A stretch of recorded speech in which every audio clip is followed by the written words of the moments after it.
Good morning, vlog passengers. It's April 15th, which means we're halfway through the month. As you know, here on Vlog Driver, I strive to make sure that my videos don't make anybody uncomfortable, and so today, we're gonna talk about sex.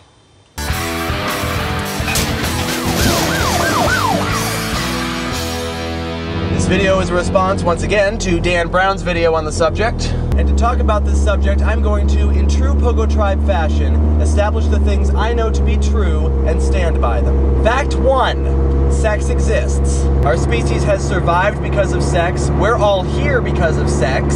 And on top of that, sex kind of pervades the media. There is no getting around the fact that sex exists, and trying to pretend otherwise is, quite frankly, very foolish. Fact 2.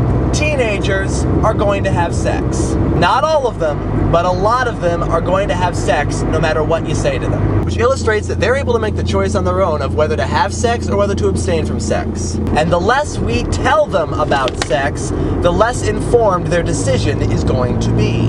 Fact 3. The less you talk about something, the more interested teenagers are going to be in it. By the way, when I say something about teenagers, it doesn't mean that it applies to all teenagers. But it does apply to a very large number of teenagers. If you are consistently avoiding a certain topic of conversation, then a lot of teenagers are going to get curious and try to find answers on their own. Which they will find, again, because of the ubiquitousness of sex. But more than likely they'll find it in the media, which is probably not the best source. Fact 4. Teenagers think they're invincible. If you walk into a classroom and say, you shouldn't have sex because all these horrible things can happen to you, the default reaction by and large is going to be, that can't happen to me.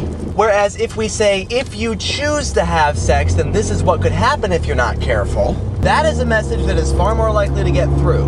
Fact 5. Teenagers are immature about sex because we are immature about sex. One of the arguments made against real sex education is that teenagers aren't mature enough to possibly comprehend sex. Which, first of all, bullcrap. A lot of teenagers know more about sex than you do. And second of all, yeah, okay, you walk into a room of 5th graders and start talking about condoms and penises and vaginas, and yeah, there's gonna be a lot of giggling. But why is there going to be giggling? Because they have been taught all of their lives by us that sex is a taboo subject that cannot be talked about. So when an authority figure walks in and starts using those terms and starts talking about sex, there's going to be a certain amount of awkwardness. And adolescents, particularly adolescent males, tend to offset awkwardness by making a joke out of it, hence the childish giggling. So why then is sex such a taboo subject? Well, partly because of fact 6. People enjoy sex. Most living things do have sex, but for them, it's not a recreational act.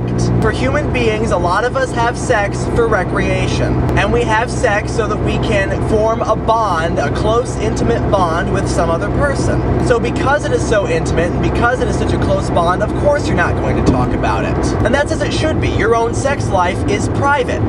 But we have gotten so used to not talking about our sex lives that we have lost sight of what will be the 7th and final fact. Talking about your sex life and talking about sex are not the same thing. You can talk about sex in general without getting into the particulars about your own sex life. The topic of sex is not something that should be shunned. And I think that those 7 facts support that allegation. So those are my thoughts on the subject. Please feel free to leave your own response to Dan Brown's video about sex, and I'll see you next time. Bye now.